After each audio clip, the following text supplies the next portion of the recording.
The knock came hard, louder than it should have been at that hour. He had been sitting in the chair by the stove, half asleep, when the sound rattled the wood of the door. He rose slow, hand on the table for balance, eyes fixed on the shadows that stretched long across the floor. The knock came again, sharper. He pulled the door open. A man stood there, dust clinging to his coat, hat pulled low. At his feet sat a basket. Inside, a baby stirred, wrapped in cloth too thin for the night. The man spoke first. "You once loved your mother." The words cut through the silence. The householder gripped the doorframe. "What did you say?" "You heard me." The baby whimpered, fists pressing at the blanket. "I don't know you," the householder said. "You know her," the tin seller said. His voice was rough, the kind that carried roads and markets and long winters. "And this is hers." He looked down at the basket. The householder shook his head. "You've made a mistake." The man lifted his chin. "Mistakes don't cry like that." The baby let out a sharp cry, thin and piercing, a sound that filled the doorway. The householder's hand twitched as if to close the door, but he didn't. He couldn't. "Bring it inside," he said at last. The tin seller bent, lifted the basket with care, and stepped in. Dust followed him like smoke. The house was dim. One lamp burned low, shadows leaning against the walls. The stove ticked as wood settled into ash. The tin seller set the basket down on the table. The baby kicked at the cloth. The householder stayed standing. "You think leaving a child here proves something?" "I don't think so. I know." "You don't know me." "I know her," the tin seller said. "And she spoke of you." The householder's chest rose and fell. "She's gone." The tin seller nodded once. "She is." The baby cried again, louder this time. The sound filled the cracks of the room. The householder stepped closer, leaned over the basket. He saw small hands red from cold, a face soft but restless. He reached out, stopped halfway. The tin seller watched. "You see it, don't you?" The householder dropped his hand. "I see a child. You see more than that." Silence stretched. The stove cracked. The wind pressed at the walls. The householder's voice was low. "Why bring it here?" "Because she asked me to." "She's dead." "She asked before," the tin seller said. The householder turned away, staring at the lamp. "You could have left it anywhere." "No," the tin seller said. "I left it where it belongs." The householder's fists closed. "Belongs. You don't get to say that." The tin seller leaned forward, eyes steady. "I don't need to." She said it. The baby calmed, breath soft now, the sound barely there. The householder sat down heavily in the chair. His knees ached. His eyes stayed on the child. "I don't believe you." "You don't need to." "I don't believe she'd send this here." The tin seller's jaw tightened. "Believe what you want. But she carried your name longer than she carried mine." The householder's head snapped toward him. "Say it plain." "She loved you," the tin seller said. "Once, before she walked away." The householder's voice cracked. "And you want me to believe this is mine?" The tin seller shook his head. "Not mine to want, not yours to deny." The baby stirred, a small hand reaching out into the air between them. Neither man moved. The householder swallowed hard. "Where is she buried?" The tin seller looked down. "Far from here." "Tell me where." "She didn't want you to see." His voice broke into anger. "You don't get to decide that. She decided it herself." The householder slammed his palm on the table. The lamp flickered. The baby woke, crying sharp again. Both men froze until the sound softened. The tin seller spoke low. "She said you'd fight. She said you'd close the door, but she said the baby would keep it open." The householder sat back, chest heavy. He stared at the child. "You think one night changes years. I think one life does." The house fell quiet. The stove's glow dimmed. The wind pressed harder against the walls. The householder finally spoke. "Why you? Why not her kin?" "She had no one left." "Everyone has someone." "She didn't." The householder shook his head. "That's not true." "You think you'd know better?" "Yes." The tin seller's mouth pressed thin. "You didn't know her after she left." The householder's voice dropped low. "And you did?" "I knew her enough." The baby whimpered again, softer now, tired. The tin seller pulled the blanket tighter around the child. The householder's eyes narrowed. "What do you want from me?" "Nothing. Just take the child. You walk up here in the dark. Leave a baby on my step, throw her name at me, and want nothing. That's right. I don't believe you. Believe the baby. The householder stared long at the child. The face seemed to shift with the light. His throat tightened. He leaned forward. And if I don't, then you'll hear that crying every night until you do. The householder closed his eyes. The sound of the baby breathing filled the room. He opened them again. How long have you been carrying it? Since she died. And when was that? The tin seller hesitated. 2 weeks past. The householder nodded slowly. You buried her. I did. You said I wasn't meant to see. She told me not to bring you there, only here. The householder gripped the arm of the chair. She hated me. The tin seller's voice was flat. She loved you once. That doesn't mean anything. It means enough to leave you this. The baby stirred. The sound of small breath carried through the silence. The householder looked at the door. He thought of closing it. He thought of sending the man away. But the baby's cry came again, soft but steady, like it belonged in the room. He spoke without looking. You're not staying. I wasn't planning to. You leave the baby and walk out. That's what she wanted. The householder's voice sharpened. And you just obeyed. I owed her that much. The householder rose, slow, his shadow long on the wall. He stood over the basket, staring down. The baby blinked, eyes wide, catching the lamplight. The tin seller's voice cut through. It looks like her. The householder's jaw set. Don't say that. You see it. I said, don't. They stared at each other. The lamp hissed. The baby stretched small arms, reaching into the air between them again. The householder let out a long breath. I don't want this. It doesn't matter. I don't want it. It's not about want.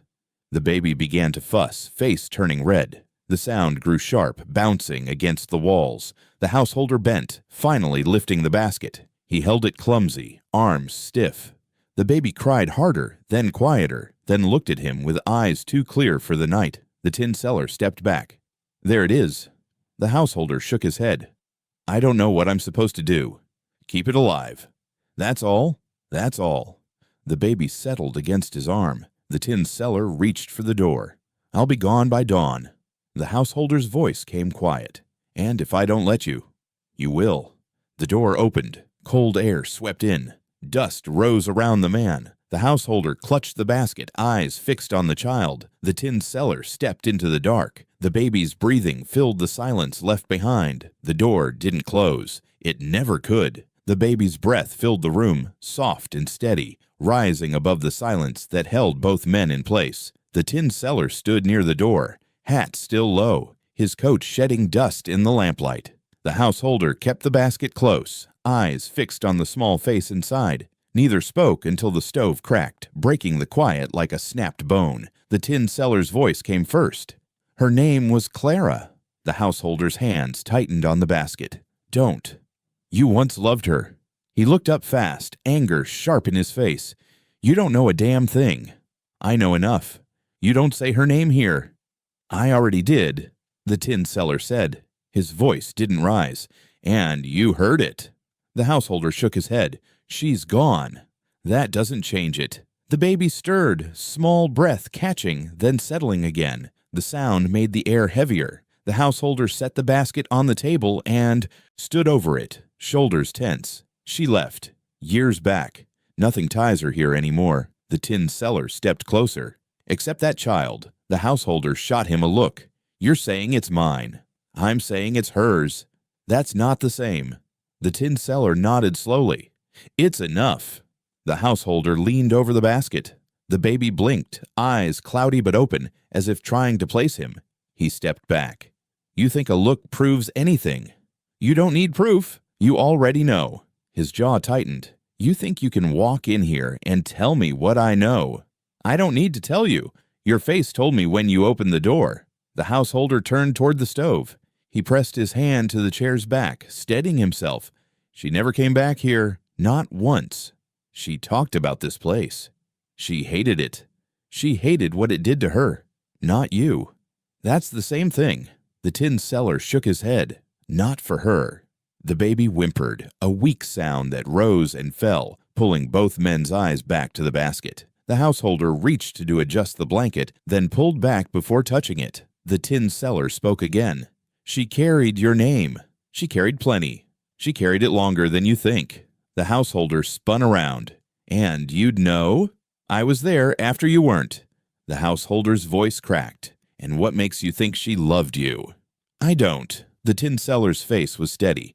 I think she loved you, once the householder's breath caught. He turned away again, shoulders stiff.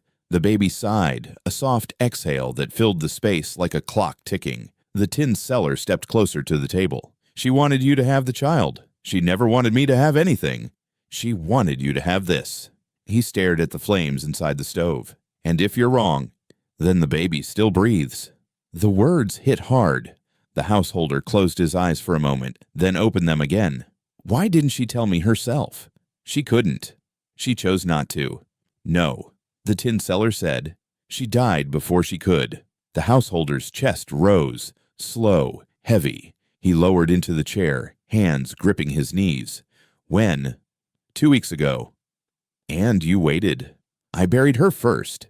The householder looked down at the floorboards, at the dark lines in the wood. His voice came quiet. You should have sent word. She told me not to. She told you not to tell me she was dead. She told me not to bring you there. She told me to bring the baby here. He shook his head. That's not her. She wouldn't do that. You don't get to say what she would or wouldn't do anymore. The householder's voice hardened. She stopped being mine the day she left. The tin seller pointed at the basket. And yet she sent you this. The baby moved, small arms pushing against the cloth. The sound of breath came quicker, restless. The householder whispered, almost to himself, I don't believe you. You don't need to. I don't believe she'd leave a child to me.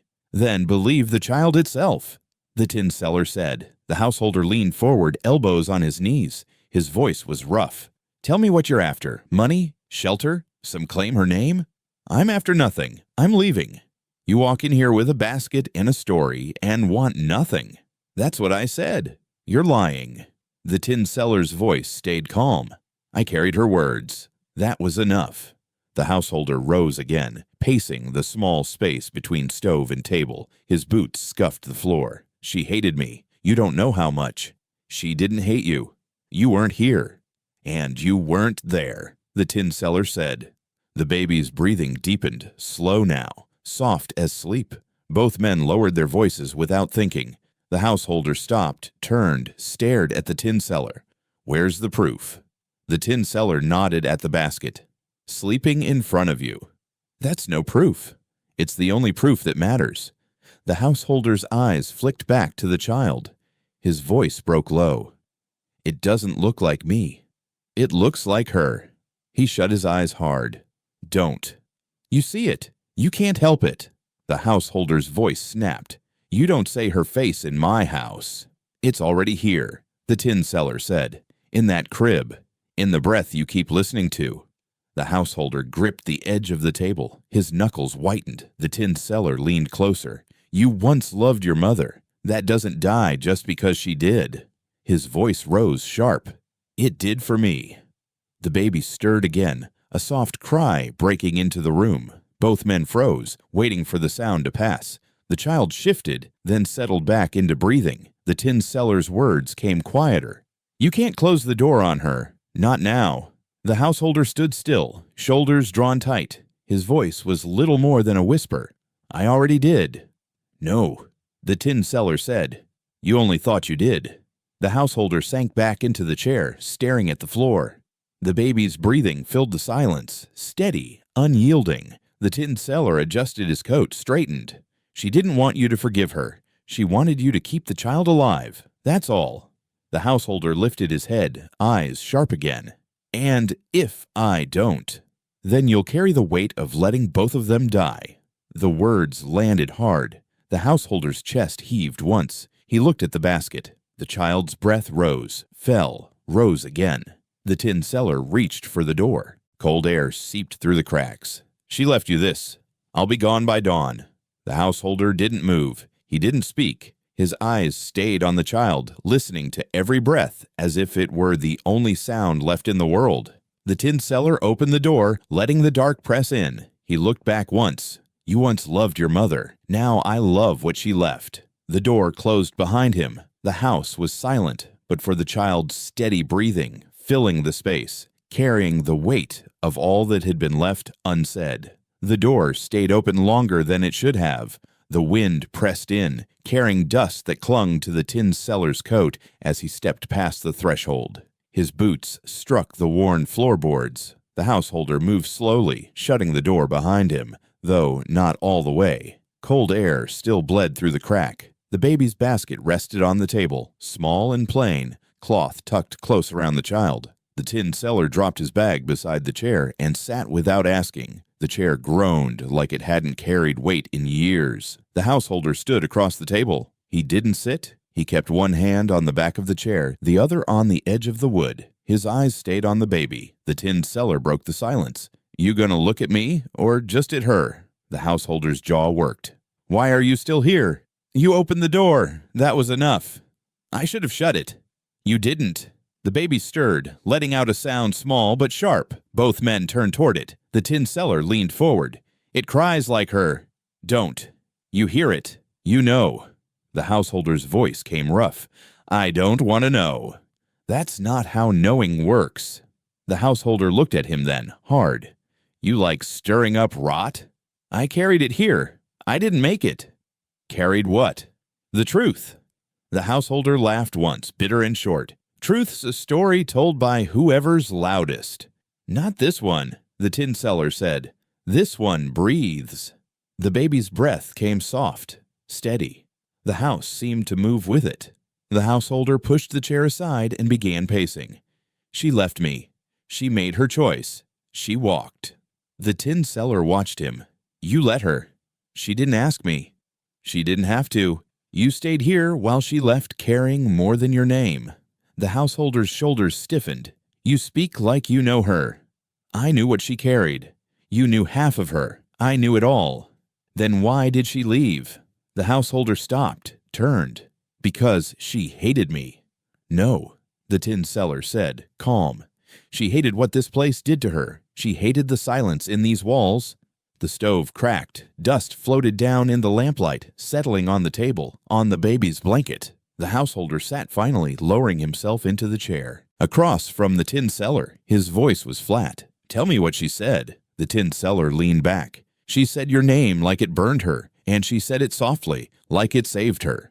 Both in the same breath." The householder's throat tightened. "You're lying." "She told me to bring the baby here. That's not a lie. She didn't want me when she was alive. Why would she want me now? She wanted the baby alive. That was enough." The householder looked down at the table. His fingers tapped once against the wood. "What else?" The tin seller studied him. "You want to hear her last words?" "No." He looked up. "Yes." She said, "He'll deny it." The householder shut his eyes. His voice came low. "She knew me too well." She said, "He'll keep denying it until the baby breathes him awake." Silence pressed in. The baby shifted, let out a small cry, then quieted again. The householder opened his eyes, glassy now. "She knew I'd fight it." "She knew you couldn't fight forever." The householder's voice shook. "She hated the way I loved her." "She didn't hate it. She feared it." "You think there's a difference?" "Yes." The householder slammed his hand flat on the table. The baby startled, a sharp cry filling the room. Both men froze, waiting. The child settled slowly. The householder leaned back, shame in his face. The tin seller's voice softened. "You still love her." The householder's jaw tightened. "She's dead." "That doesn't kill it. It killed everything else." The tin seller shook his head. "Not everything. Not her memory. Not this child." The baby breathed steady again, pulling them both back. The householder's voice came rough. "What do you want from me?" "Nothing. I told you. You sit here in my house, speak her name, drop this basket, and want nothing?" "That's right. You expect me to believe that?" "I don't care if you believe it. I'll be gone come morning." The householder studied him. "You loved her too." The tin seller didn't answer at first. Then he nodded once. "Not the way you did." "What way then?" "The way a man loves someone who doesn't love him back." The householder looked down, voice flat. "That's worse." "I know." Dust shifted in the lamplight. The house seemed smaller, heavier. The householder whispered, "What if the baby isn't mine? Then it's still hers." "That's not enough." "It has to be." The householder leaned back, staring at the ceiling. "You carry her like scripture, but you don't know half of her sins." "I know enough to still be here." "She burned bridges behind her, yet she left this one standing." The baby fussed again, a restless sound. The householder reached across the table, adjusting the blanket with trembling fingers. The child calmed. The tin seller watched. "You see it now." "I see a burden. You see her face." The householder froze. His hand lingered over the blanket. He pulled it back slowly. "You're cruel." "No," the tin seller said. "I'm honest," the householder whispered. "She said I'd ruin her." "Did you?" "Yes." His eyes stayed on the baby. "And she said I'd save her." "Did you?" He didn't answer. The tin seller leaned forward. "That baby is her last word. Decide what you do with it." The householder's chest rose heavy. He turned toward the stove, staring into the dying flames. His voice came low. "You talk like this is my penance." "It might be." "I didn't ask for it." "You don't ask for penance. It asks for you." The baby sighed in its sleep. The sound stretched long, steady, like the only rhythm left in the house. The householder stood, slow, steady. "Leave by dawn." The tin seller nodded. "I will." The householder picked up the basket, held it close against his chest. The baby shifted but stayed quiet, his eyes closed, face breaking. The tin seller stayed silent, watching. The house groaned as if it remembered too much. Dust settled again. The baby's breathing carried through it all. The night stretched on, heavy and unbroken. Neither man spoke again. The silence sat with them, thick as the past, waiting for morning to decide what stayed and what left. The lamp burned low, its glow trembling across the table. The baby's basket sat in the middle, cloth rising with each breath. The tin seller leaned back in his chair, hat still low, hands folded across his chest. The householder moved to the corner, pulled open a drawer, wood scraped, echoing in the small room. He set a ledger on the table. Its leather was cracked, edges curled from years untouched. He opened it slow, fingers lingering over the ink. Names filled the pages, debts marked in faded script. The tin seller raised an eyebrow. "You keep old ghosts on paper." The householder didn't look up. "I keep what matters." "Doesn't look like it saved you much." He turned another page, eyes scanning names. "Saved order, saved law." "Law." The tin seller laughed once. "What do you call this?" The householder reached back into the drawer and laid a small badge beside the ledger. It caught the lamplight, dull, but still sharp enough to gleam. The tin seller's face hardened. "That thing never meant justice, only power." The householder's voice came low.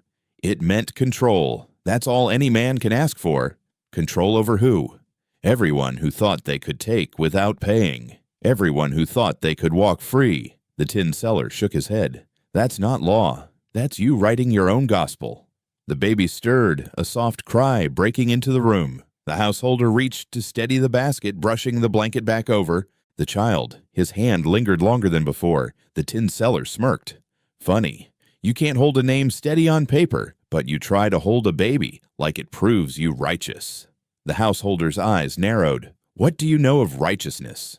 "Enough to know you wore that badge to settle debts of your own." The householder's jaw clenched. "You say that like you were here."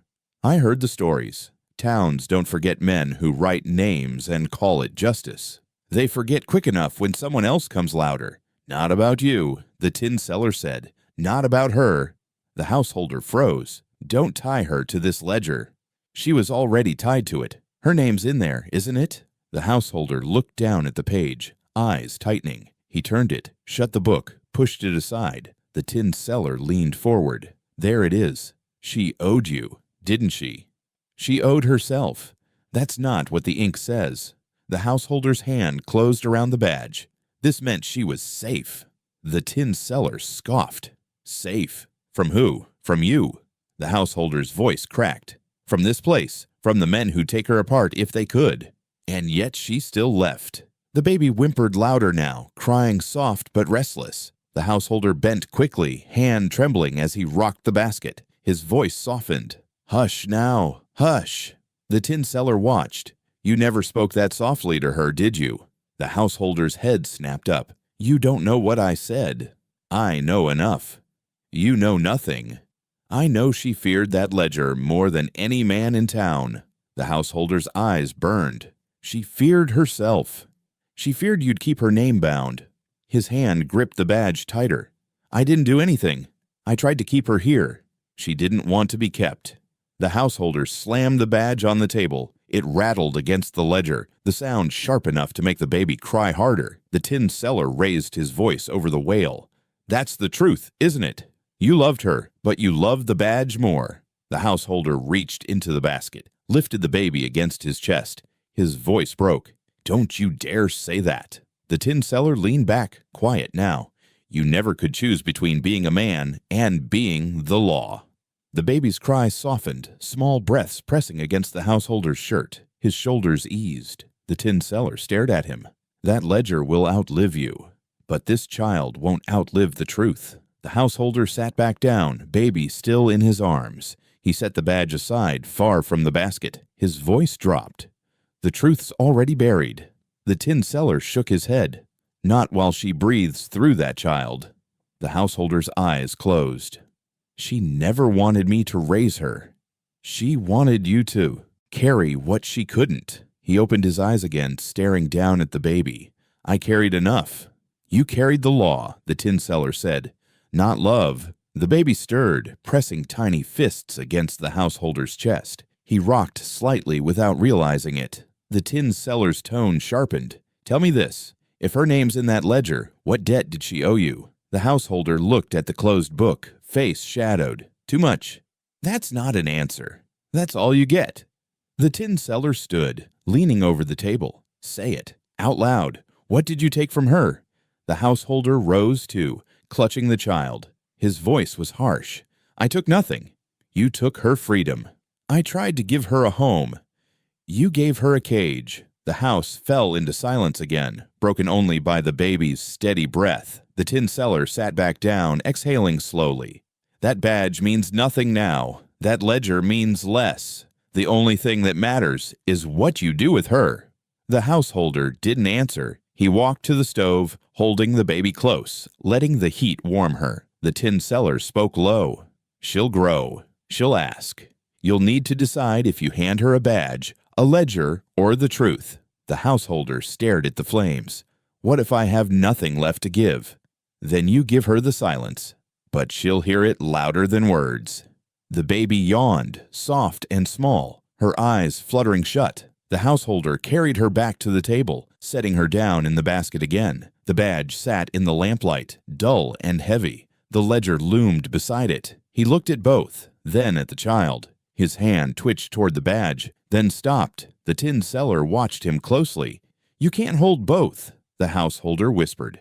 I don't know how to let go of either. The lamp hissed. The baby's breath filled the quiet, slow and even, as if it were the only rhythm left in the room. Neither man spoke again. They sat in silence, the badge and ledger heavy between them, the child heavier still. The house groaned, and the night stretched long. The weight of law, love, and legacy stayed pressed in the lamplight, waiting to be claimed. The stove glowed faintly in the corner, the iron door breathing light into the room. Ash drifted when the householder pushed the poker in. Sparks rose, caught in the dim air, then died quickly. The tin seller sat with his elbows on the table, eyes on the basket. The baby slept, breath steady, small chest rising under the cloth. The householder spoke first. The fire's near gone. Like her. The householder's back stiffened. Don't. You keep circling it. Might as well step in. He shut the stove door, sitting down heavily across from him. You don't know what I circle. The tin seller didn't blink. I know you left her once. The householder's voice snapped. And you didn't? I never had her to leave. The householder stared at him long. You talk like you cared. I did. She loved you then? The tin seller shook his head. She loved you once. The baby stirred, gave a faint whimper, then went still again. Both men glanced at the basket before looking back. The householder leaned forward. If she loved me, why'd she go? Ask yourself. I did. Every night. Never got an answer. She feared this house. She feared herself more. The tin seller's tone hardened. Number she feared your silence. The householder gripped the edge of the table. Silence was all I had left to give. Not all. You had words. You had a touch. She didn't want them. The tin seller's jaw tightened. She did. Until you stopped. The stove popped, ash spilling against the iron grate. The sound echoed. The householder's voice dropped. I never stopped. You turned law into love, ledger into chain. I tried to hold her. You smothered her. The householder's hand slammed flat on the table. The lamp quivered. The baby whimpered, soft, restless. The tin seller's voice lowered, steady. You left her before she left you. She only walked after you already shut the door. The householder's breath came heavy. He rubbed his forehead, eyes clouded. She never said that. She didn't need to. You saw it. The baby sighed, the sound small, almost like a reminder. The householder whispered, I wanted her whole. No one gets whole. You take what's given. She gave me nothing but to leave. She gave you this child. She gave me a grave I can't visit. Ash shifted in the stove, falling in soft collapse. The tin seller leaned back. You keep staring at the ash like it's her bones. The householder didn't answer. His eyes stayed on the faint glow through the stove door. The tin seller pressed on. She burned in her own way. You kept the smoke. The householder turned sharply. You think you know everything. I know enough to see you still love her. His voice cracked. I loved her enough to break. You loved her enough to leave her alone. Silence spread, broken by the baby's restless movement. The householder reached for the basket, hand hovering, then pulled back. The tin seller's eyes followed him. You won't touch her, because you know it'll feel like touching Clara again. Stop saying her name. You're the one who hears it in the fire. The stove hissed as another ember collapsed. The householder closed his eyes, voice low. I hear it in the ash. The tin seller said nothing. The baby gave a sudden cry, louder now, sharp in the small room. The householder finally lifted her, clumsy but steady. He held her against his chest, rocking without thought. The crying softened, broke into small hiccups, then faded to breath. The tin seller spoke quietly. There it is. What? You holding what's left? The householder shook his head. I don't want it. You don't get to choose. He looked down at the baby. I can't be what she wanted. She didn't want you to be anything. She wanted you to keep breathing for her. His grip tightened on the child. And if I fail, then you'll fail her twice. He sat back, the baby resting against him, a small weight pressing against his chest. His voice broke soft. She told you to bring her here. Yes. She told you I'd deny it. She said you'd fight, said you'd hear the crying and still pretend it wasn't yours. The householder's throat tightened. She knew me too well. The tin seller nodded. She knew you better than you wanted. The baby's breath came slow, steady, anchoring the silence. The householder stared into the glow of the stove again. Ash feels like her. Cold, fragile, always falling apart. The tin seller said nothing for a long while. Then, low, and yet it keeps the fire alive. The householder swallowed hard. His voice was raw. I loved her once, more than this house, more than that badge. But not enough. He nodded slowly. Not enough. The tin seller leaned forward. Then love the child enough. Don't let the ash be all that's left. The baby shifted, a small sigh escaping. The householder lowered his head against her, eyes closed, as the fire dimmed further and the stove exhaled its last light into the room. Neither man spoke again. The only sound was breath, the baby's, the men's, the faint hiss of ash collapsing into itself, each one carrying the weight of what had been left behind. The baby's cry rose sharp through the night. It cut across the house, pressed through the cracks, carried into the fields. The householder rocked her in his arms, awkward and stiff. The tin seller sat at the table, eyes heavy but watchful. Another knock came at the door, not loud, not urgent, slow, certain. The householder froze. The tin seller didn't move. The knock came again. The householder shifted the baby to his shoulder, stepped to the door, and opened it halfway. A woman stood there, coat pulled tight, hair loose around her face. Her eyes moved past him, into the house, then down to the baby. Crying carried all the way to my farm, she said. The householder didn't answer. She stepped forward, uninvited. That's not your cry. The tin seller leaned back in the chair. Told you someone would hear. The widow's eyes landed on him. Who are you? He tipped his head. Tin seller passing through. Her gaze lingered, then shifted back to the baby. And why's he holding it? The householder's voice was rough. Because it won't stop otherwise. Whose child? Not mine. The tin seller smirked. He says that every other breath. The widow crossed her arms. Doesn't sound like you believe it. The baby stirred, cried again, fists pressing against the blanket. The widow reached out. Give her here. The householder stepped back. No. She needs steady arms. She has them. The tin seller laughed low. Does she? The householder shot him a look. Stay out of this. The widow's eyes narrowed. Whose is she? The tin seller spoke before the householder could. Clara's. The widow's face shifted, sharp with recognition. Clara. The householder turned away, clutching the baby close. Don't start. The widow stepped closer. I thought she was gone for good. She is, the tin seller said. Left this behind. The widow's voice softened. A girl? A girl, the tin seller answered. The householder muttered. Doesn't matter. The widow's eyes hardened. It matters more than anything. The baby whimpered, small and restless. The widow reached again. Let me hold her. No. She'll know a woman's arms. She'll know mine. The householder snapped. The tin seller leaned forward. You hear the way he says that? He swears she isn't his, but won't let her go. The widow glanced between them. What's the truth here? The householder's voice cracked. There is none. The tin seller smirked. Truth's in the breathing. The widow's gaze sharpened. And the scandal. The room thickened with silence. The stove hissed as ash settled. The widow lowered her voice. I heard the stories. Heard she left because of you. The householder's jaw set. You heard wrong. She left with your name still on her. She left because she wanted to. The tin seller cut in. She left because he made this house a cell. The householder's hand trembled as he held the child tighter. She left because she hated me. The widow shook her head. She loved you. Everyone knew it. The tin seller spoke quickly. Love doesn't mean safe. The widow turned on him. And who are you to speak her heart? I carried her last words. Last words? She's dead. The widow's face fell. She stared at the baby, then back at the householder. And she left her to you. The tin seller nodded. Told me to bring her here. The widow's voice broke. She must have been desperate. The householder whispered, She was. The widow stepped closer to the basket. Then let me take her.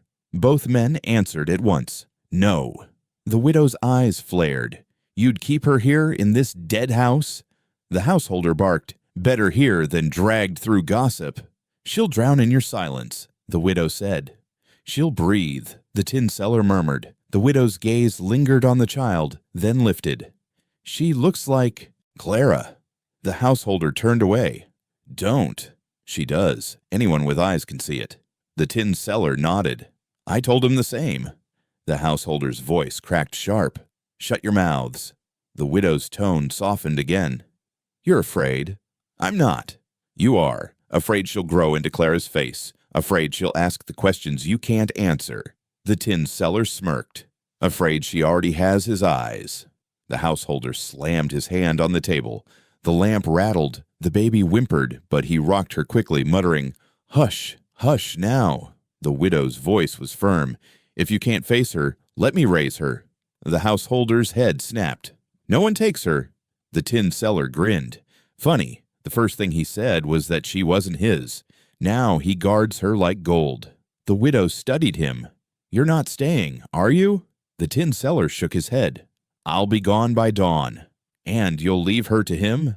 That's what Clara wanted. The widow whispered, or maybe what you wanted. The tin seller's eyes narrowed. Don't twist it. The widow turned back to the householder. If you raise her, she'll inherit your silence. She'll carry your debts. Do you want that? The householder's voice broke low. I don't want anything. I just want her alive. The widow said, Being alive isn't enough. The baby sighed, eyes fluttering open. For a moment, the room froze, each of them caught by the small gaze. The child blinked, then whimpered again. The widow reached, palm open.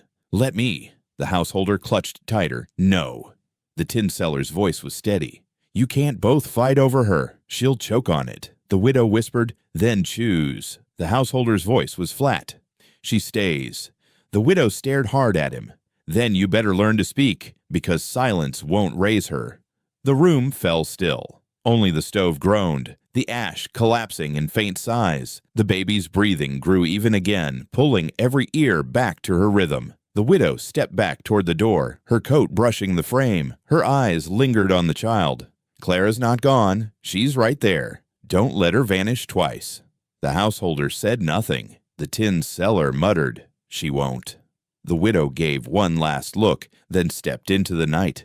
The door shut. Dust trembled in the lamplight. The baby's breath filled the room, steady, unbroken. Neither man spoke. The house felt smaller, heavier, carrying all three voices inside its walls. The baby's cry came sharp, then sharper, louder than before. The sound cut through the night, but it wasn't the only noise. A crack echoed outside, low at first, then a rush like breath drawn too deep. The householder froze, baby in his arms. The tin seller rose from the table. The widow, still near the door, turned her head toward the window. Orange light flickered against the walls. The widow's voice snapped. "The barn's burning." The householder moved quickly to the door. The baby pressed against his chest. He flung it open. Fire leapt high across the yard, flames chewing through wood. Smoke poured black into the night. The tin seller stepped beside him. "Does that start on its own?" The widow shoved past them, coat flaring. "Doesn't matter. Get water." The householder barked. "You don't give orders here." She spun, eyes lit by the fire's glow. "You'll listen if you want anything left." The baby wailed, small cries competing with the roar of flames. The householder cursed under his breath, shifting her to one arm, running toward the well. The tin seller grabbed 2 buckets, tossed one to him. "Move!" They ran, the widow pulling her skirts high, yelling over the fire. "Keep low, keep moving!" Heat slammed against them, thick and choking. The householder dipped the bucket, water sloshing as he lifted it. He handed the baby off to the widow, rough but careful. She held the child close, rocking against her chest as smoke swirled. "Go!" The men ran back toward the barn. The fire snapped, boards falling in, sparks spitting into the night. The tin seller shouted, "It's too far gone." The householder threw water anyway, steam hissing as it struck the flames. "We hold it." "You'll die trying."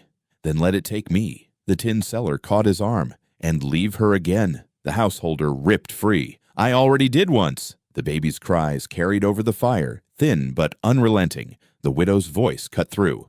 "You'll save nothing if you burn it." The men staggered back, heat forcing them away. The roof gave a heavy crack, collapsing into the blaze. Sparks rained down, smoke choking the yard. The householder bent over, coughing hard. She hated this barn. The tin seller wiped sweat from his face. Then maybe she said it herself. From the grave, "Don't speak that way." She said your name felt like fire. You told me that yourself. The householder stared at the flames, face lit red. "I told her once she belonged here. She laughed. Said the barn smelled like a coffin." The widow's voice shouted from behind, "Get away from it. Come back." Neither moved. The tin seller's voice broke low. "You left her in this place like you left her in your silence. That's what killed her." The householder's face twisted. "She walked. She chose. Because you gave her nothing but walls." The fire roared louder, boards collapsing into themselves. Sparks shot high, lighting the field. The widow yelled again, louder now. "Come back. She needs you." The householder turned his head. The baby's cry reached him again, sharp and insistent. His knees buckled, but he stood straighter, chest heaving. "She loved me. Once," he muttered. The tin seller shouted over the flames. "You left her once." The words struck hard. His hand tightened on the empty bucket. "I tried to stay. You stayed with your badge, with your ledger, not with her." The widow ran forward, the baby pressed against her, smoke curling around her face. "Both of you, enough." The householder's eyes locked on the child. "She has Clara's cry." The widow's voice softened, even as fire snapped behind her. "She has Clara's life. Don't waste it." The tin seller muttered, "Don't bury her in ash like you buried Clara." The barn let out one last roar, the frame folding into fire. The men staggered back, heat forcing them toward the house. The widow pulled them inside, slamming the door. Smoke still leaked through the cracks, but the walls held. The baby's cries shook the small room, piercing, unrelenting. The householder dropped to his knees before the basket. He placed her inside, hands trembling. The tin seller leaned against the wall, coughing. The barn's gone. The householder nodded, voice rough. Clara hated it anyway. The widow sat, rocking back and forth with the child. Her voice was quiet now. She hated it because it held every secret. The householder looked at her sharp. What secrets? You think people didn't talk? You think we didn't hear how you marked her name in your ledger? His throat closed. I kept her safe. You kept her bound. The tin seller rasped. She loved you, but love doesn't live in chains. The baby hiccuped, small sobs breaking into silence. The householder reached, but the widow pulled her closer. No, she said. Not until you admit it. His voice broke. Admit what? That you left her long before she walked. The tin seller's voice cut in. Say it plain, or the child will grow up hearing lies. The householder's head dropped. His voice came raw. I left her. I let her go. And I never brought her back. The baby calmed, breath softening, as if the words settled the air. The widow laid her in the basket again. Then don't leave this one. The tin seller's face softened. Clara's gone, but her fire isn't. You saw it tonight. The householder stared at the window, the glow of flames still flickering outside. The barn's ash. The widow shook her head. Then billed again. Not walls, not ledgers. A life. The baby sighed, eyes closed, small chest rising steady. The householder reached for her hand, held it gently between his fingers. I hear her name in the fire. The tin seller whispered, then keep it alive. The room fell silent, but for the sound of the baby's breathing, steady and sure. Outside, the barn collapsed into embers, smoke carrying Clara's memory into the night. Smoke still clung to the air, long after the barn had fallen. The night was quieter now, heavy, every sound, dampened by ash that drifted through the cracks. The householder sat by the table with the baby asleep in the basket. Her breath rose slowly, steady. The tin seller leaned against the wall, eyes red from smoke. The widow stood by the stove, arms folded, her gaze fixed on both men. The house creaked as if it too had been scorched. Dust slipped from the rafters, settling on the table, on the ledger that still lay shut, on the badge no one touched. The householder reached for the drawer, pulled it open, and dug through until his hand brushed something stiff beneath the clutter. He pulled out a folded envelope, edges yellowed, thin as if it had been waiting years. Ash clung to it, gray flecks that smeared against his fingers. He froze. The widow's voice broke the silence. What is it? He didn't answer. He turned the envelope over, saw his name scratched faintly on the front. The tin seller straightened. Clara's hand? The householder nodded, voice caught. It's hers. The widow stepped closer. Read it. He hesitated. Not with you both here. The tin seller's voice sharpened. Then it won't be read. The widow's tone cut in. Read it aloud. If it's her voice, we all need to hear. The householder looked down at the sleeping baby. He slid his thumb under the flap, broke the seal, unfolded the paper with shaking hands. His voice trembled as he read. If you hold this, it means I never came back. Silence thickened. He swallowed, continued. I don't hate you. I don't love you like I did once, but I don't hate you. I wanted to tell you the truth, the child I carry. She may be yours, or she may not, but she will carry my name, and she will carry my breath when mine is gone. The baby stirred, sighing in her sleep. The tin seller stepped closer. Keep reading. The householder's hands shook.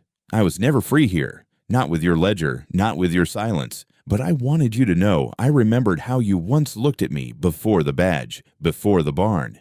If you can, don't pass your silence on to her. Don't let her choke on the same air I did. The widow pressed her hand to her mouth, eyes wet but steady. The householder's voice broke softer. If she lives, keep her alive. If she dies, bury her far from this place. Don't bind her to dust. That's all. He stopped. The letter shook in his hands. The tin seller whispered, That's her. The householder lowered the paper to the table, staring at the words. She hated me. The widow's voice came firm. She begged you to change. The tin seller nodded. She gave you one last chance. The householder pressed his fists against his eyes. I failed her once. You'll fail her again, the widow said, if you don't listen now. The baby sighed, a small breath filling the silence again. The tin seller stepped closer to the letter. She said it plainly. Don't bind the day, girl. Don't bury her in silence. The householder muttered, I don't know how. The widow leaned over the basket, her hand brushing the child's blanket. Then you learn, or she'll grow carrying Clara's weight. The tin seller's voice cut hard. And yours. The householder looked up, face raw. She may not be mine. Doesn't matter, the widow said. The tin seller added, she left her to you. That makes her yours. The householder stared at the paper again. Her words feel like judgment. They are, the widow said. He whispered, I can't bear it. You already do, the tin seller said. It's in your face. It's in your silence. The householder picked up the letter again, eyes running over the lines. She wrote this before she walked. Or after, the widow said. He shook his head. Number, I can hear it. She still hoped I'd listen. The tin seller's tone softened. Then listen now.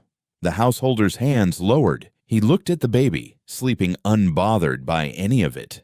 Her breath keeps time with the words. The widow whispered, it keeps Clara alive. He closed his eyes, let out a long breath. I never said goodbye. The tin seller stepped closer. She said it for you. This letter is her goodbye. The widow's voice cut low, steady. Not just goodbye. Warning. The stove popped, sending more ash drifting into the room. It fell across the table, speckling the letter until the words blurred gray. The householder brushed it off quickly. Don't cover her voice. The widow said, it's already covered in dust. The tin seller added, and it still speaks. The baby shifted again, letting out a faint cry before settling back into breath. All three turned toward her, as if Clara herself had spoken. The householder whispered, she wanted me to love the child. She wanted you to break your silence, the widow said. She wanted you to choose her over the badge, the tin seller said. He nodded, eyes wet. I don't know if I can. The widow's tone hardened. You don't get to choose anymore. She already chose you. The letter lay between them, words heavy in the lamplight. None spoke for a long stretch. The only sound was the child's steady breathing, the rhythm of a life too new to know the weight pressed upon her. Finally, the tin seller said, Clara's gone, but her words aren't. They'll stay in this house whether you want them or not. The widow leaned closer to the basket. The baby carries them already. The householder whispered, then maybe she'll forgive me. The widow looked at him sharp. Or maybe she won't. The tin seller shook his head. Doesn't matter. What matters is if she lives to ask. The baby's chest rose and fell again, pulling the silence tight. The house creaked as dust fell once more, settling on the letter, on the badge, on the ledger, on everything Clara had left behind. The night had thinned to gray by the time they left the house. Smoke still clung to their clothes from the barn, and ash clung to their boots. The baby rode in the widow's arms, wrapped tight in cloth. She slept against the steady sway of steps, her breath soft against the widow's chest. The tin seller walked ahead, coat dragging dust, voice low. It's not far. The householder followed, shoulders bent, eyes fixed on the ground. He carried nothing, but his hands stayed clenched as if bound. The widow walked between them, eyes forward, steady as stone. They reached the hill as the sky lightened. Grass grew tall, patchy, scattered with stones that leaned like old men. The graves lay quiet, half swallowed by earth, names faint on the markers. The tin seller stopped at one crooked stone, rough and shallow. He brushed the dirt with his sleeve, revealing carved letters, uneven and small. Clara. The householder's breath caught. He dropped to his knees before the stone. His hands hovered, but didn't touch. This is it. The tin seller nodded. All I could give her. The widow's voice was cold. You buried her without prayer? She didn't want one. She deserved one, the householder said. The tin seller stared down at him. You didn't give her much when she breathed. Don't talk now about what she deserved. The householder's fists pressed into the soil. She deserved me. The widow's tone cut sharp. She deserved more than both of you. The baby stirred, small whimpers rising before falling back into breath. Her face turned toward the grave as if the earth itself had pulled her. The tin seller's eyes stayed on the stone. This is where she rests. No ledger, no badge, no chains. The householder muttered. She wasn't chained. The widow snapped. She was. His head lifted, eyes burning. You don't know. I know what silence does to a woman, the widow said. The tin seller's voice cut in. Say it plain. You held her in silence until she walked. The householder slammed his fist into the dirt. I loved her. The widow's voice rose. Then why did she run? The wind carried their voices across the hill. The baby whimpered again. The householder leaned low, forehead nearly against the ground. Because I wasn't enough. The tin seller crouched near, voice blunt. Because you weren't willing. The widow rocked the baby, eyes never leaving them. Both of you wanted her to be yours. Neither of you let her be herself. The householder whispered. She laughed once, right here, said this hill felt like freedom. The tin seller's jaw tightened. And now it's her prison. The widow stepped closer, baby against her chest. Number, this is where she breathes, without you, without either of you. The householder turned, eyes wet. She wanted me. The tin seller shook his head. She wanted out. The widow's voice cracked hard. She wanted a choice, and neither of you gave it. The baby shifted, small hand breaking free of the blanket. The widow lowered her near the stone, letting the tiny fingers brush the carved name. The child stirred, sighed, and settled. The householder's face broke. She knows. The tin seller's tone was steady. She doesn't know, not yet, but she will. The widow stood tall. And when she asks, you'll tell her the truth. The householder shook his head. It'll kill her. The widow's voice was firm. Lies will kill her faster. The tin seller rose to his feet. She'll need to know why her mother's name is carved shallow in a hill while men argue over what she meant. The widow nodded. She'll need to know who held her and who let her go. The householder's shoulders sagged. He whispered, I let her go. The tin seller added, and I never had her. The widow said, then the child belongs to neither of you. She belongs to herself. Silence thickened. The earth seemed heavier, pressing down on all of them. The householder reached for the grave, fingers brushing the letters. Clara. His voice broke. I should have fought for you. The tin seller stared at the horizon. She didn't want to fight. She wanted peace. The widow rocked the baby, her voice soft but steady. She wanted to breathe.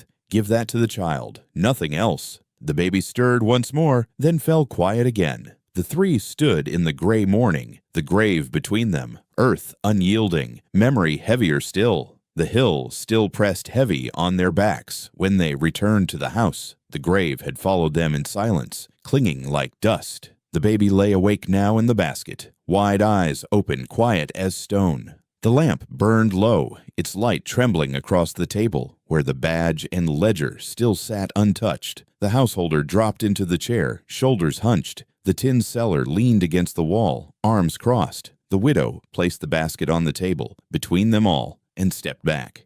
The baby didn't cry. She only stared. The tin seller's voice came first. She left him with me. The householder's head lifted sharp. Number, she wanted you gone. She trusted me to bring her here. She wanted you. The householder spat. The tin seller shook his head. She feared you. The widow's voice cut in. Stop it. She didn't want either of you. The baby is hers, not yours, not his. Hers. The men fell quiet, but their eyes locked, hard and unyielding. The baby blinked, silent, her chest rising steady. The householder leaned forward, voice low. If she feared me, why send the child to my door? The tin seller's reply was quick. Because she knew you'd deny it. Because she knew you'd fight with it until it broke you open. The widow's eyes narrowed. She knew you'd both try to claim her. The baby shifted, tiny fist pressing against the blanket. The sound of cloth moving filled the room louder than words. The householder whispered, she wanted me once. The tin seller's tone was blunt. She left you once. The householder slammed the table. She came back to this child. The widow snapped, no. She didn't come back. She left herself behind, that's all. The baby stirred, but still, she didn't cry. The tin seller's eyes softened. This silence, it's louder than us. The householder leaned back, chest heaving. I can't stand it. Then break it, the tin seller said. How? The widow answered. By admitting she isn't yours. The householder glared. And she isn't his either. "She's not," the widow said. "She's Clara's. She'll always be Clara's." The baby's gaze shifted toward the lamp. Her silence grew heavier, pressing on them all. The householder lowered his voice. "I don't know how to love her without knowing." The tin seller said, "You love her because she breathes." The widow said, "You love her because Clara asked you to." The householder closed his eyes. "She wanted me." "She feared you," the tin seller whispered. "She pitied you both," the widow said. The baby yawned, the sound small, fragile, yet it broke the standoff more than any word. The householder leaned closer to the basket. "She looks like her." The tin seller smirked. "You keep saying that like it saves you." The widow shook her head. You both stare at her face, hoping it will tell you something. It won't. She won't speak for Clara. The baby kicked against the blanket, silent still. The householder whispered, "But her silence." The tin seller cut in. "Her silence condemns us." The widow's voice was flat. "Her silence frees her." No one spoke after that. The baby's breathing filled the room again, steady, unbroken, louder than their words, louder than their claims. The house groaned as the night pressed on. The baby never cried. She simply looked at them as if holding judgment none of them could escape. And the silence stayed, hostage to her breath, binding them tighter than any word could. The fire in the stove had burned down to coals. The house glowed faint, light trembling across the table where the baby's basket sat in the center. She slept, her breath the only steady sound. The householder sat on one side, leaning forward, hands tight on his knees. The tin seller leaned against the wall, arms crossed, eyes fixed on the floor. The widow stood behind the basket, straight-backed, watching both men like she had already chosen a side. The house was heavy with silence until the widow spoke. "Enough circling. Tonight we decide." The householder's voice broke low. "Decide what's already hers." The tin seller smirked. "You still claim her?" "She was left to me. She was carried by me." The widow's voice cut sharp. "She was born of Clara. She belongs to none of you." The householder's jaw tightened. "Then why am I holding her?" The tin seller stepped closer. "Because Clara wanted you to carry the weight, not because she trusted you." The widow's eyes narrowed. "You both speak like she gave you rights. She gave you nothing but orders. He wants to keep her alive. You deliver her here. That's all." The baby stirred, but didn't cry. The householder's voice grew louder. "She wanted me once. You can't erase that." The tin seller answered quickly. "She left you once. You can't erase that either." The widow raised her hand. "Sit down." The tin seller held her gaze, then stepped back toward the wall. The householder lowered into his chair again, breath rough. The widow looked at the table. The badge lay dull near the ledger. She pointed to it. "That thing there, what does it mean now?" The householder reached for it, slammed it down hard, metal ringing through the room. "It means law." The tin seller laughed. "It means nothing but you hiding behind it." The widow's eyes didn't move. "And the book." The householder opened the ledger, names and debts scratched across the pages. He tore a sheet out, then another, crumpled them in his fist. His voice cracked. "It meant order, now it's dust." The tin seller stepped forward. "So tear the whole thing." "Tear it all." The householder ripped through the spine, the paper splitting. He tossed the torn pieces onto the stove, where they curled black in the glow. The widow nodded once. "Now we can talk without ghosts." The householder's face twisted. "Without ghosts. She's everywhere in this room." The tin seller's voice was flat. "That's why we can't both stay." The widow leaned closer to the basket, her voice steady. "Number only one stays with her. And that's what we decided tonight." The householder rose to his feet. "I raised houses, work fields. I can feed her." The tin seller stepped close. "You can't feed her with silence. You'll starve her the same way you starved Clara." The householder shoved him back. "You don't know a thing about raising." "I carried her across dirt and hunger," the tin seller snapped. "I kept her alive this far." The widow raised her voice. "Stop." Both men froze. She moved around the table, slow, deliberate. "You plead like children yourselves, but this child doesn't need a claim. She needs the truth." The householder shook his head. "Truth doesn't matter. She'll never know it." The tin seller pointed at the basket. "She'll feel it. In his silence. In my dust. In your judgment." The widow's eyes burned. "Then we give her none of that." She belongs to Clara, and if I must, I'll raise her myself." The householder barked. "You won't take her from me," the tin seller snapped, "or from me." The widow leaned forward, both hands on the table. "You'll do what I say. Tonight, I'm the judge." The householder's breath came heavy. "On what is right?" "On the right of truth," she said. The tin seller nodded. "Then judge him." The householder spat. "Judge me for what?" "For leaving Clara. I loved her. You left her. I held her. You bound her." The widow slammed her palm on the table. "Enough." The baby stirred again, tiny fists shifting. Silence spread until she sighed and settled back to sleep. The widow lowered her voice. "You hear her? She speaks in silence, louder than both of you." The householder sat again, face broken. "I don't know how to be better." The tin seller muttered, "Neither do I." The widow's eyes softened, but her voice stayed firm. "Then learn, or let her go." The badge still lay on the table, glinting faintly in the low light. The widow picked it up, turned it in her hand, then set it back down. "This is done. The badge, the ledger, both of them died with Clara." The householder whispered, "Then what's left?" The widow looked at the baby. Her. The room stilled. No one spoke. The fire hissed low, ash collapsing. The baby's breath filled the silence, steady, holding them all in place. The widow stood taller, her shadow long against the wall. Tonight she chooses none of you. Tonight she belongs only to herself. Neither man answered. They sat in the weight of her words, condemned and stripped, their claims falling apart like the ledger's torn pages. The baby remained silent, asleep at the center, her breath binding them tighter than judgment ever could. The house was quiet, the kind of quiet that came after fire, after graves, after judgment. The baby slept in her basket on the table, her breath the only rhythm left. The widow sat close, hand on the blanket. The householder leaned forward, face drawn, eyes sunk. The tin seller stood near the door, his bag at his feet. He reached inside and pulled something out slowly, holding it in the lamplight. A small tin cup, dented, worn, edges sharp from years of use. The widow frowned.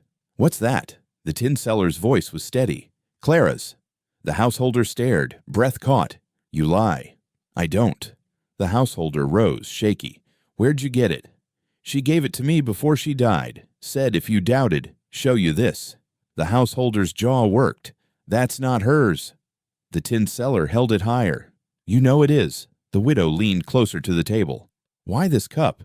"Because it was hers as a girl, because she drank from it when she was hungry, because she carried it when she left." The householder's voice cracked. "She carried nothing of mine." The tin seller nodded. "She carried this. Tell me to bring it to you. Said it would break you more than any word." The householder stepped forward, hand trembling.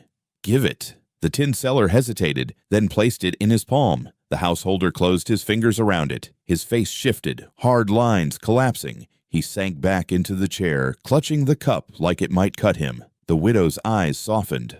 "What do you see?" The householder whispered. Her hands, small, thin, holding it. The tin seller said nothing. The householder pressed it against his chest. His voice was raw. "She drank from it the night she told me she was leaving. She set it down, said she wanted more than this house, more than me." The widow's voice cut sharp. "And you let her walk." His head lowered. "I let her." The tin seller stepped closer. "Now you hold it again." The householder's voice broke. "It feels like ash." Silence stretched. The baby sighed in her sleep. The widow finally spoke. "Then let go." The householder shook his head. "I can't." "You must." He looked at her, desperate. "She loved me once." "She feared you once," the tin seller said. "She pitied you both," the widow added. The householder shut his eyes tight. His grip loosened. The cup slipped from his hand, clattered onto the table beside the basket. The baby stirred, but didn't wake. The widow reached out, moved the cup aside, placed her hand over the child instead. Her voice was calm now. "She's mine." The tin seller didn't argue. He lowered his head. "She's yours." The householder whispered, "I can't raise her." The widow nodded. "I know." The baby shifted, her silence stronger than any word. The householder pressed both hands to his face. His voice was barely there. "I'm broken." The tin seller said, "So is she." That's why she left her here, not for you to fix, for you to let go. The householder lowered his hands, eyes red. He looked at the baby one last time. She has Clara's breath, the widow whispered. She has her own. The room held still. The lamp hissed. The baby slept. The tin seller picked up his bag. The householder sank back in his chair. The widow drew the basket close, rocking it with one steady hand. The small tin cup sat forgotten in the dust, but it had already done its work. Dawn came slowly, pale light washing the fields. The widow's porch stood quiet, boards worn but steady. On the rail sat the basket, cloth folded neat, the baby resting inside. She stirred, opened her eyes, then settled, silent as the morning. The widow sat near, humming low, rocking her foot against the porch boards. The sound was plain, old, the kind meant to soothe a child before the world pressed in. Down the path, two men stood apart from each other, close enough to see, but not close enough to share a word. The tin seller had his coat pulled high, hat low against the light. The householder leaned on, the fence post, arms slack, face hollow. Neither spoke. The widow's voice carried soft. "Hush now, little one." The baby blinked, small hands pushing weak against the cloth, then stilled again. The tin seller shifted his weight. His eyes stayed fixed on the child. "She'll forget me," the householder answered without looking at him. "She'll forget us both." "Good," the tin seller said. The householder's jaw tightened. "Not good. Better than carrying our names." The widow kept humming. She didn't look their way. The householder muttered, "Clara's face is already there." The tin seller's voice was flat. "Let the widow handle that." "You're leaving?" "Yes." "Running?" "Number ending." The householder turned then, eyes sharp. "You carried her across the dust. Now you drop her like tin you can't sell." The tin seller's gaze didn't move. "I carried her because Clara asked. I leave her because Clara's gone." The widow looked over her shoulder, eyes hard. "Both of you are gone. She's mine now." The baby stirred again, sighed. The widow smoothed the blanket with one hand, never breaking the rhythm of her humming. The householder stepped forward, then stopped. "You can't keep her from me." The widow's voice cut cold. "Watch me." The tin seller adjusted his bag. "She's right."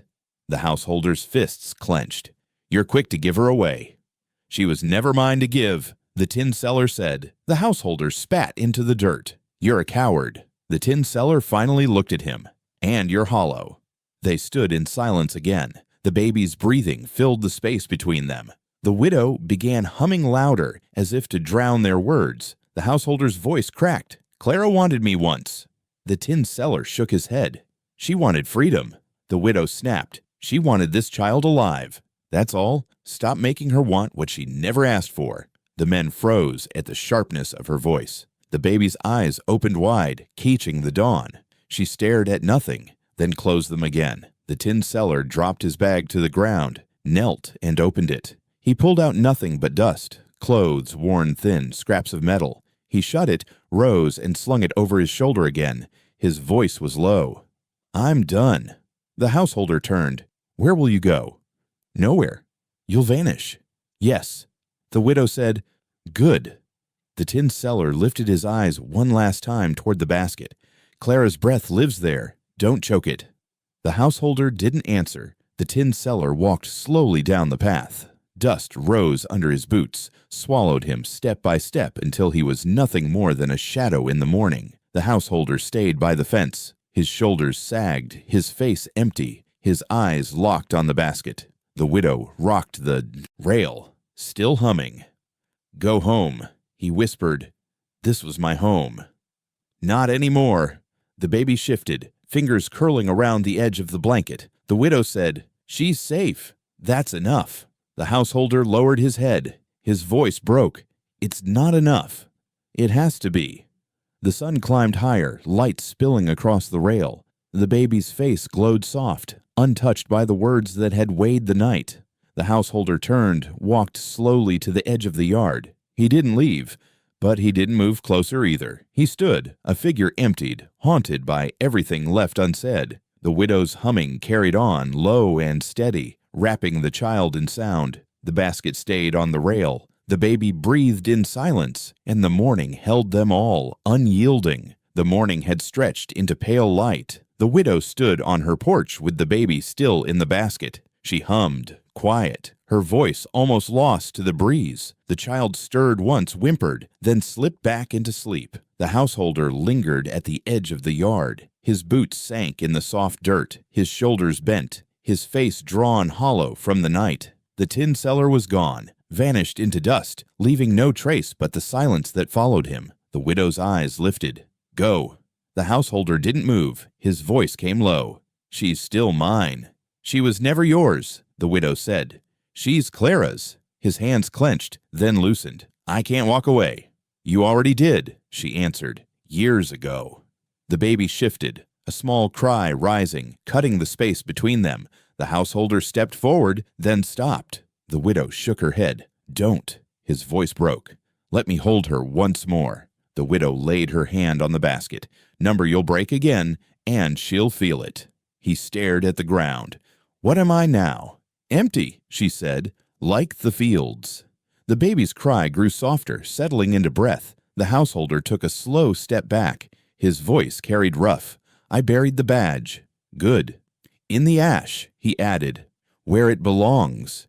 His chest rose hard, then fell. "Without it, I don't know who I am." The widow's tone stayed sharp. "Then find out, away from her." He turned his face toward the horizon. Dust swirled low in the wind, carrying smoke from the barn's ruins. His boots shifted, dragging. The widow's voice softened just enough. "Walk, and don't turn back." He looked once more at the basket, at the baby's still face. His lips parted, but no words came. He turned and stepped into the field. The dirt crunched beneath him. Each step sank into dust. The wind rose, carrying it around his legs, filling the silence behind him. The widow watched, eyes hard, voice low to the child. "You won't carry his silence. You'll carry your own breath." The householder moved further, the house shrinking behind him. He didn't stop. His hands hung open, empty, his head bowed as if weighed by everything he hadn't said. The baby cried once more, sharp, high, then quieted again. The sound carried across the fields, faded with the wind until it was only a memory. The widow lifted the basket, carried it inside. The porch boards creaked, then stilled. The householder walked on, dust rising behind him. The land stretched endless. Silence followed, heavy and unbroken. The past did not bury itself. It clung like the ash still on his coat, like Clara's name carved shallow in the hill. He carried it, step after step, until the house was nothing but a shadow, and the wind swallowed him whole.